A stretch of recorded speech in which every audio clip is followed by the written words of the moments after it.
আসসালামু আলাইকুম। জেএফএক্স স্টুডিওতে আপনাদের সবাইকে স্বাগতম। আশা করি সবাই ভালো আছেন। সো অনেকদিন যাবৎ ভিডিও দেওয়া হচ্ছে না, কারণ আমি একটু ফ্যামিলি কাজের মধ্যে বিজি ছিলাম। তো এখন থেকে আমরা প্রতিনিয়ত ভিডিও দিব। সো আজকে যে ক্লাস সেটা হচ্ছে আমরা নতুন ডিজাইনারদের জন্য ডিজাইনের 10টি সহজ নিয়ম নিয়ে এসেছি, যে একজন নতুন ডিজাইনার কোন 10টি নিয়ম ফলো করলে তার ডিজাইনটা সবচেয়ে সুন্দর এবং সবচেয়ে সহজ হবে। ঠিক আছে, মানে নতুন ডিজাইনারদের জন্য 10টা নিয়ম আপনাকে মানতে হবে এবং সেই নিয়মগুলো কি কি সেটা আজকে ক্লাসে আমরা দেখব। তাহলে প্রথম যে নিয়মটা আছে সেটা হচ্ছে সবচেয়ে জরুরি জিনিস আগে দেখান, মানে ভিজুয়াল হায়ারার্কি। ধরুন আপনি একটা পোস্টার বানাচ্ছেন, পোস্টারে 50% ছাড়, লেখাটা সবচেয়ে বড় হোক, কারণ সেটাই মানুষ আগে দেখতে চায়। তার মানে আপনি যদি কোনো দেখেন, মানে কোনো ছাড় রিলেটেড দেখেন, তাহলে এইসব জিনিস মানুষের মাইন্ড সাইকোলজিতে সবচেয়ে আগে দেখে। ঠিক আছে, মানুষ যে কোনো কিছুতেই ছাড় খোঁজে বা যে কোনো কিছুতেই ডিসকাউন্ট খোঁজে। তার মানে এই জিনিসটা আপনার একটা হায়ারার্কি, মানে ভিজুয়াল হায়ারার্কি, মানে যে জিনিসটা সবচেয়ে জরুরি। সো যেখানে আপনি ছাড় বা যেখানে আপনি অফার ইউজ করতেছেন সেখানে সে জায়গাটা বড় রাখবেন, বা সেই টেক্সট বা টাইপোগ্রাফিটা বড় রাখার চেষ্টা করবেন এবং হাইলাইট রাখার চেষ্টা করবেন। যেমন সহজ ভাষায় যদি আমি আপনাকে বোঝাই, যে বড় লেখা বেশি গুরুত্বপূর্ণ, ছোট লেখা কম গুরুত্বপূর্ণ। খুব ইজি। বড় লেখা বেশি গুরুত্বপূর্ণ এবং ছোট লেখা কম গুরুত্বপূর্ণ। এটা হচ্ছে আমাদের একটা ভিজুয়াল হায়ারার্কি। তার মানে আপনার যদি হেডিং হয় তাহলে সেটা হবে বেশি গুরুত্বপূর্ণ, আর যদি সাব হেডিং হয় সেটা হবে ছোট লেখা কম গুরুত্বপূর্ণ। সাধারণত যদি আমরা কোনো পোস্টার ডিজাইন করি, মানুষ দূর থেকে কোন জিনিসটা দেখে আকর্ষণ হতে হবে সেটা হচ্ছে আপনার হেডিং, মানে বেশি গুরুত্বপূর্ণ। তারপরে সে যদি প্রথম লেখাটা দেখে আকৃষ্ট হয়, তারপর সে কাছে এসে তারপর ছোট ছোট যে হেডিং বা এগুলো থাকবে, সাবটাইটেলগুলো থাকবে, সেগুলো সে পড়াশোনা বা পড়বে। 2 নম্বর যে জিনিস মাথায় রাখতে হবে সেটা হচ্ছে ডিজাইন পরিষ্কার রাখুন, মানে কিপ ইট সিম্পল। ডিজাইন যত সহজবোধ্য হবে মানুষ তত সহজে বুঝবে।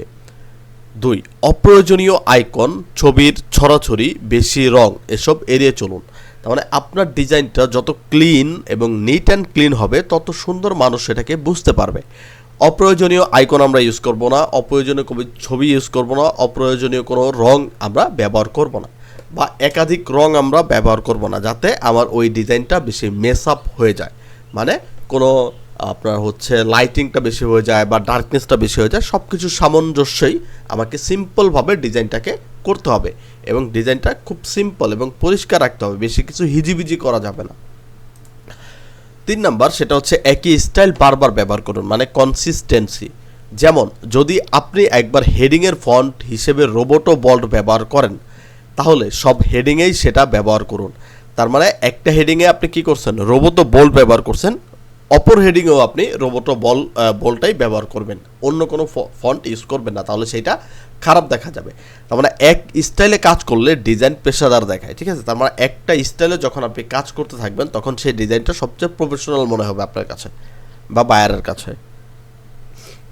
4 নম্বর যেটা সেটা হচ্ছে ফন্ট বেছে নিন এবং বুঝে শুনে। Choose font wisely. তার মানে ফন্ট যেন সহজে পড়া যায়। পোস্টার বা ওয়েবসাইটে 2 থেকে 3টি ফন্টের বেশি ব্যবহার করা নাই ভালো, বা ব্যবহার করা না করাই ভালো।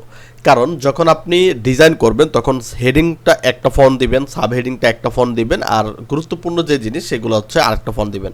2টা থেকে 3টা, এর বেশি আমরা ফন্ট ব্যবহার করব না।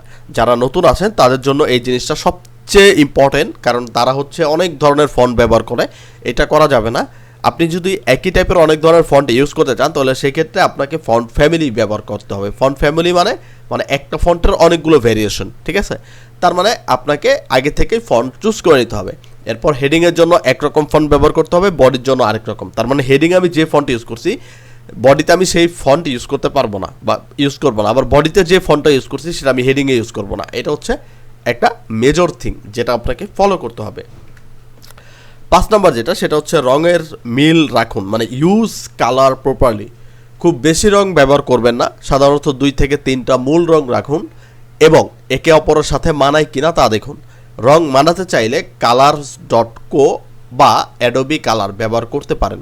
ঠিক আছে, এই 2টা হচ্ছে ওয়েবসাইট। আপনি যদি কালার কোনো প্যাটার্ন নিতে চান বা কোনো কালারের ধরন নিতে চান তাহলে আপনি এই ওয়েবসাইট থেকে আপনি হচ্ছে কালারের প্যাটার্ন বা ব্যবহার করতে পারেন।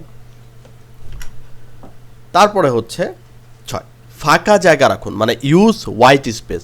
ফাঁকা জায়গা মানেই ডিজাইন খালি না, বরং চোখ বিশ্রাম পায়। প্রতিটি লেখা বা ছবির চারপাশে কিছু জায়গা দিন, এটা ডিজাইনকে আরও আরামদায়ক করে তোলে। তার মানে আমার ফাঁকা জায়গা আছে, এমন না যে আমি ফাঁকা জায়গা আছে সেখানে একটা এলিমেন্ট ঢুকাই দিছি, একটা টেক্সট ঢুকাই দিছি, একটা টাইপোগ্রাফি ঢুকাই দিছি, একটা যে কোনো কিছু মানে দিয়ে দিছি, এরকম কোনো কাজ করা যাবে না। প্রত্যেকটা ডিজাইনকে নিট এবং ক্লিন রাখা লাগবে, যেটা সেই ডিজাইনকে একটা বিশ্রাম দিবে, মানে আপনার চোখ দেখেই জানি সে আপনার রিল্যাক্স ফিল করে। তার মানে প্রতিটি লেখা বা ছবির চারপাশে এমন কিছু জায়গা ছাড়তে হবে যেটা ডিজাইনকে আরও আরামদায়ক করে তুলবে। 7, লাইন ও গাইড ব্যবহার করুন। অ্যালাইনমেন্ট এবং হচ্ছে গাইড, সব জিনিস এক লাইনে থাকলে সেটা ভালো লাগে। যেমন ক্যানভা, ফিগমা বা ফটোশপ, সব জায়গায় গাইডলাইন ব্যবহার করতে শিখুন। তার মানে আপনার টাইপোগ্রাফিটা একই সিরিয়ালে আসে কিনা, আপনার এলিমেন্টগুলো একই সিরিয়ালে আসে কিনা, ছবির প্যাটার্নটা সেম বসছে কিনা, মিডল পয়েন্ট ঠিক আছে কিনা, ঠিক আছে।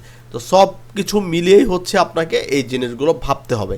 তো লাইন এবং হচ্ছে গাইড ব্যবহার করে প্রত্যেকটা জিনিস বা প্রত্যেকটা এলিমেন্ট বা প্রত্যেকটা ছবি বা প্রত্যেকটা ক্যারেক্টার আপনাকে খুব সমানভাবে বজায় রাখতে হবে, সমান স্পেসে, ঠিক আছে। তার মানে অ্যালাইনমেন্টটা আপনাকে খুব পারফেক্টলি করতে হবে, যেটা ডিজাইনের মধ্যে সবচেয়ে ইম্পর্ট্যান্ট একটা থিংসের মধ্যে একটা।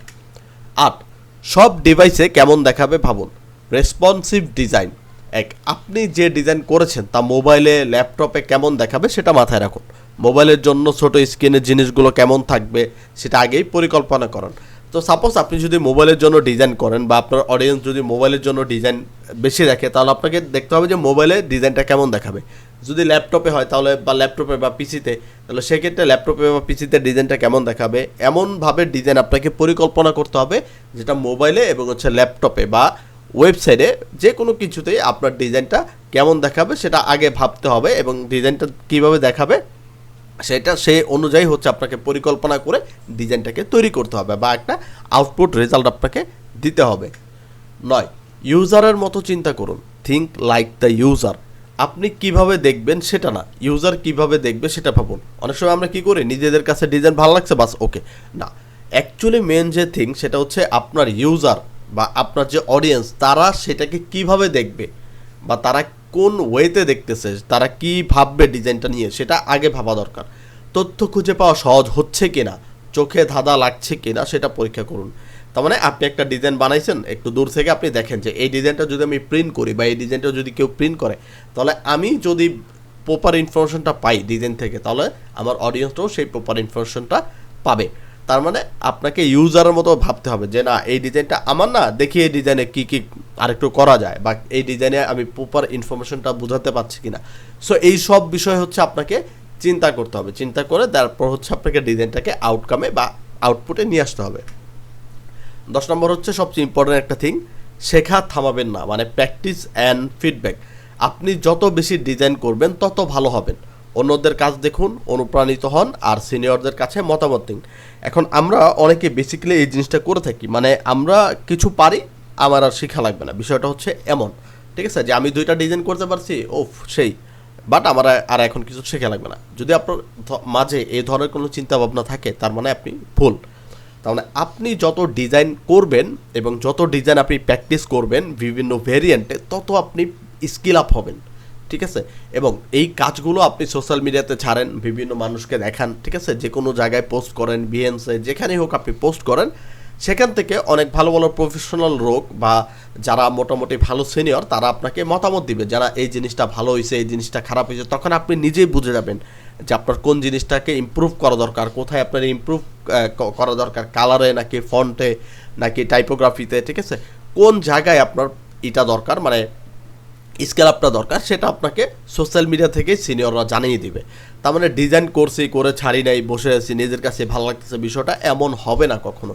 তার মানে আপনি যদি নিজেকে স্কিল আপ করতে চান, তাহলে আপনাকে প্রচুর পরিমাণ প্র্যাকটিস করতে হবে এবং প্রচুর পরিমাণ ফিডব্যাক নিতে হবে, সেটা সোশ্যাল মিডিয়াতে হোক বা কোনো মেন্টরের কাছে হোক বা কোনো সিনিয়রদের কাছে হোক। তার মানে এইসব জিনিস যদি আপনি প্রতিনিয়ত করতে থাকেন, তাহলে আপনার মধ্যে একটা জিনিস চলে আসবে, ঠিক আছে, মানে ডিজাইন করার একটা আগ্রহ চলে আসবে।